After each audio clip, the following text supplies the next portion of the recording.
Hi, folks. It's a great pleasure and a great honor, and I'm sure most of you will understand that it's a little bit dizzying to be standing here for President Warch.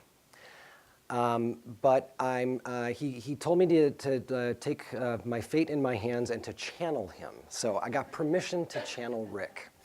And I've been thinking about how I might do that for the past couple of days. And of course, my first impulse was to imagine going to a stylist to get a good shock of white hair. Then I started to imagine him at the center of the chapel stage, delivering his matriculation convocations that inspired me as a student and later as a faculty member as a way of marking the dawn each year of a new academic journey. Ultimately, I thought, Tim, be yourself, pick your channel, and I want to take you along with it. So let's start by inviting Rik into the room. I think I did that right. So I chose to channel Rik by recalling a moment in a very fine play, Our Country's Good by Timberlake Vertenbaker. It is a fictional account of an historical event, the first performance of a play in the British colony of Australia in 1788. In it, a progressive army officer directs a group of prisoners in a production of George Farquhar's The Recruiting Officer. Many of the other officers disapprove of devoting time and attention toward art making and away from the colony's first responsibilities, the punishment of prisoners, and laying a new foundation for a new society on a new continent. In one moment, a disapproving officer interrupts a rehearsal to dress down the director of the play, reminding him that prisoners who are uneducated debtors, prostitutes, and larcenists cannot possibly be put before the public to stand for characters of noble sentiment. In an effort to defend the playmaking process, one of the lead actors, the prisoner Liz Morden, seems to miraculously transform, and with the surety and fluency and conviction that a liberal arts education offers us all, she retorts, "Your Excellency, I will endeavor to speak Mr. Farquhar's lines with the elegance and clarity their own worth demands." And so will I, Rik. So will I. With that said, let's take a moment together and take up an ancient mental skill that requires no digital technology. Willfully suspend your disbelief and channel Rik as you consider the following remarks.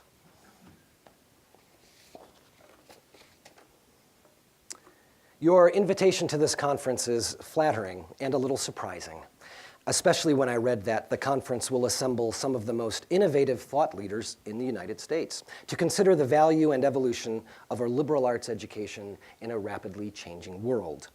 I figured that Professor Brandenburger and his planning cohorts were showing their sense of humor and decided that a conference may benefit from having someone participate who held a more troglodyte, or at least traditional, position. I'll do my best to live up or down, as the case may be, to their expectations. The theme for this conference, though, brought to mind experiences we had with Helen, our cook, during my college years. Helen, we'd ask, how can we have leftover lamb when we've never had lamb? Which led me to this query. How can we reimagine liberal education if we haven't clearly imagined it in the first place? If we do not begin with a clear notion of liberal education, any attempts at reimagining it will be flawed from the start. A few months ago, Jeff Selingo wrote that we no longer even have a common definition of higher education. The lack of consensus about what the higher education system should be producing, he wrote, is largely to blame for the pressures facing colleges and universities today, from lagging financial support to proving their value to students and parents. But for liberal education, the difficulty goes back a much longer way. To begin, we should acknowledge that the terms liberal arts and liberal education are tricky. A few years ago, a member of the graduating class at Lawrence reflected on his intellectual odyssey. When I came to college, he said, I really had no idea what the liberal arts were. I thought it just meant that there were a lot of Democrats there. He made that comment in dry good humor, but the remark has deeper import. The liberal arts and liberal education are not widely or well understood, not only outside the academy, but within it as well. The absence of clear-cut notions of what a liberal education is and how it should be secured, the president of Cornell University noted at the beginning of the 20th century, is a paralysis affecting every college of arts in America. And the lack of consensus continues today. Donald Kagan, former professor of classical history at Yale, put it this way: from Cicero's Artes Liberales to the trivium and quadrivium of the medieval schoolmen, to the studia humanitis of the Renaissance humanists, to Cardinal Newman's definition in his Idea of a University, to the attempts at a common curricula in the beginning of the 20th century, to the chaotic cafeteria that passes for a curriculum in most American universities today, the concept of the liberal arts and liberal education has suffered from vagueness, confusion, and contradiction. For much of its 2,000-year history, the liberal arts were identified with a fixed number of subjects. Only in the last 150 years or so have these multiplied and become diffuse in the form of the current and ever-expanding array of disciplines and intellectual approaches. Even so, one abiding approach to liberal education has been identified with subject matter and significant works, a variation on the argument forwarded by Matthew Arnold to study the best that has been thought and written. That view is reflected in this quotation from a letter sent by some Cornell University professors to the president about 30 years ago. If we prove to you that an arts and sciences student can now receive a BA degree at Cornell and thus be presumed to have acquired a liberal education without having been required to read a line of Plato, the Bible, Shakespeare, Marx, or Einstein, would you consider this to be evidence that there is a crisis in education at Cornell? The professors clearly believed the answer was yes. So one way to think about the liberal arts is to think about subjects traditionally identified with them: English, classics, foreign languages, philosophy, political science, and mathematics and the hard sciences, for example, as well as major texts and authors: Plato, Shakespeare, Freud, and the like. Subjects and works understood as direct descendants and expressions of the traditional liberal arts disciplines. For argument's sake, let's consider these the intrinsic elements and attributes of liberal education. Second, in addition to a definition of the liberal arts based on curricular subject areas and content, there is another predicated on what might be called intellectual process and style, what we might consider instrumental qualities of a liberal education, those habits of mind and skills of analysis a liberal education promotes. One of the principal proponents of this view was Henry Merritt Riston, president of Lawrence and then of Brown, whose 1937 book, The Nature of a Liberal Arts College, articulated this position. Riston emphasized that liberal learning cannot be defined in terms of a standardized body of subject matter. Rather, he argued, the values of liberal learning arise out of familiarity with basic disciplines. And he went on to define discipline not as an academic field of study like history or chemistry, for instance, but as the essential mode of thought in a field of study, the inherently characteristic mental method of attacking that kind of problem. If one has some mastery of the basic disciplines, he is in a position to attack a new field independently and as adults should do. Riston's position made the curriculum less important than it appears under other definitions of liberal education by stressing the experience of liberal learning. His position leads to a holistic view of liberal education, accommodating not only how students approach their individual courses and majors, but also how they engage and how they come to terms with information and knowledge, and with themselves and others. It suggests that collaborative, face-to-face, spontaneous, and serendipitous encounters with peers and professors carry and convey great meaning for liberal education. In this understanding, liberal education is a social endeavor. The lives students lead on campus is an essential ingredient of that experience. When we consider how to reimagine liberal education, then, we will be well served to imagine our current imagining. Are we imagining the so-called great books view of the liberal arts, or on the experiential qualities of liberal education, which transcend the curriculum? True, these two notions are compatible and complementary, but they are not synonymous or interchangeable, and ought to be disaggregated so we know what we are reimagining. In my view, the social and experiential dimensions of a liberal education ought to receive the majority of our attention. In the United States, the liberal arts and liberal education have always existed at some tension with the surrounding culture. And they can seem lost and out of touch when the conversation about higher education, renamed post-secondary education over two decades ago, starts referring to students as consumers, to collegiate institutions as providers, to courses of study as product, to instruction as delivery system, to the financing of colleges and universities as business models, and to the aims of education as credentialing students for employment. In this context, liberal arts and liberal education seem high-priced luxuries, as the governor of North Carolina charged a few weeks ago, or unworthy of public support, as Senator Tom Coburn implied in a recent proposal to defund political science. One way to deal with high-priced luxuries, of course, is to figure out how to obtain them more efficiently. That move was anticipated 20 years ago by an article in EduCom Review, referring to the ways in which many colleges and universities have come to rely increasingly on technologies, videotaped lectures, two-way interactive video classes, the uses of email, and so on. The author wrote, "Innovations of this kind arrive with glittering rhetoric about educational renewal. Students sitting at their computers will have access to the world's great lectures, the largest libraries," that's an exclamation point. "Great lectures, the largest libraries, the most exciting intellectual exchanges.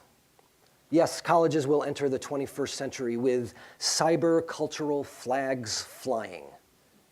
But the dreary condition that underlies it all is that more students are going to be taught by fewer faculty. In that condition, real community will be replaced by virtual communities. Commonality will be replaced by autonomy, and gathering will be replaced by dispersal." About 12 years ago, a Mellon conference on technology and the liberal arts included a panelist who said, "If everything we do can be put on a spinning silver disc, it will be." Well, that prediction did not prove to be the latest obituary for the liberal arts college, which has been pronounced dead many times before. A dozen years later, these colleges are still around, and spinning silver discs have been more or less forgotten. But the underlying notion behind that prediction was that the search for efficiencies was a primary goal for liberal arts college. Then it was discs. Today, it is MOOCs. Massive, open, online courses. Coursera, Udacity, edX, and others, which to a cynic might just seem like correspondence schools of the late 19th century, or the University of the Air of the early 20th century on high-tech steroids. They have certainly garnered the lion's share of the conversation about higher education and its future. Coursera recently announced over 3 million students have joined the Coursera community since we began our journey in April last year.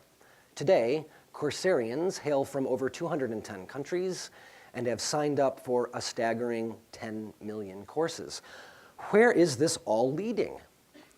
Well, one place is the proposed new University of California, introduced about a month ago as a piece of legislation designed to create a university with no faculty and no tuition, but with, here's the good news, a board of trustees. They would offer exam-based degrees by allowing students to obtain the necessary knowledge and skills to pass exams from any source, including paid courses, self-directed study, and massive open online courses. And how, you may ask, will the new university determine grades for all these exams? One MOOC has the answer to that. A month ago, edX unveiled a software program available on the web to any institution that wants to use it, that uses artificial intelligence to grade student essays and short written answers. In this scenario, we find the apotheosis of current thinking about higher education. Free, accessible, without the inconvenience of faculty, unburdened by campus, undistracted by an extracurriculum, offering exam-based degrees, aka credentials, where assessment of student learning is done by a software program. Well, perhaps that is enough of releasing my inner Luddite. But for all the brave new world aspects, I don't for a moment dismiss the impact these initiatives and innovations have and will have on liberal arts colleges. The provost of Wesley, which joined edX last December, has asked, can MOOCs work with liberal education? And went on to ask, how do we infuse the massive open online space with a responsive, collaborative, and discussion-based learning experience, the kind of education that is truly transformative? It will take not only technological advances, but pedagogical innovation, bold ideas, experimentation, and vision to translate the sometimes intangible components of on-campus learning to the online landscape. It's going to take a liberal arts approach, which entails creative synthesis of knowledge and data from a breadth of disciplines. So one approach is to take and mold MOOCs to serve a liberal education agenda. Another comes from Rollins College in Winter Park, Florida, where the president recently spoke at a faculty meeting at which he appeared to cast online learning as a viable replacement for traditional liberal arts institutions like Rollins.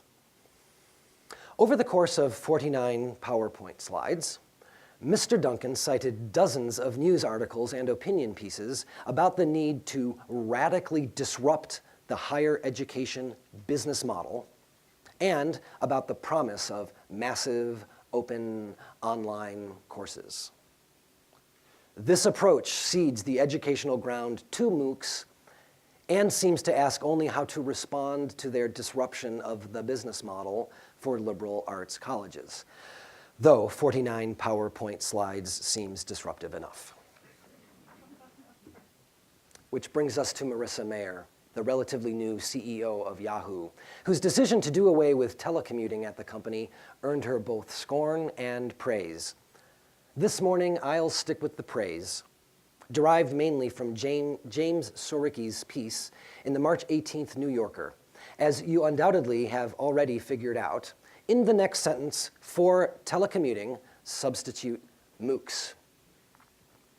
On the simplest level, Soricki writes, telecommuting makes it harder for people to have the kinds of informal interactions that are crucial to the way knowledge moves through an organization. John Seeley Brown put it this way: these chance encounters that become evocative turn out to be incredibly important. They allow people to get out of their ruts and think about things they might otherwise have missed. It may well be that MOOCs and other educational technologies will be able to offer a liberal arts curriculum, courses on Shakespeare or art history, say. But as we reimagine liberal education, we should pay attention to Marissa Mayer. informal interaction and chance encounters, which emanate from the social aspects of liberal learning, are inextricably bound with the notion of liberal education at a liberal arts college. We need to restore honor and value to the experience of liberal education, to the fact that we learn with and from one another, peers and professors, inside and outside the classroom, laboratory, and studio, in ways that cannot be programmed and planned. In short, we need to have the courage of our convictions about the meanings and merits of liberal education and of the residential liberal arts college. The moments of self-reflection and insight prompted by reading a book or solving a problem or performing a sonata, a chance encounter and conversation with a student in a class other than one in which you're enrolled. The cross-fertilization of ideas and opinions that occurs when students are part of a community of teachers and learners. These are timeless features of a liberal arts education. If we truly believe our claims for the values of the experience of liberal education and the efficacy of a liberal arts college, let's say so without apology and with conviction, for they need not so much reimagining as reinforcing, not so much reconfiguring as rejuvenating. Let that be our task.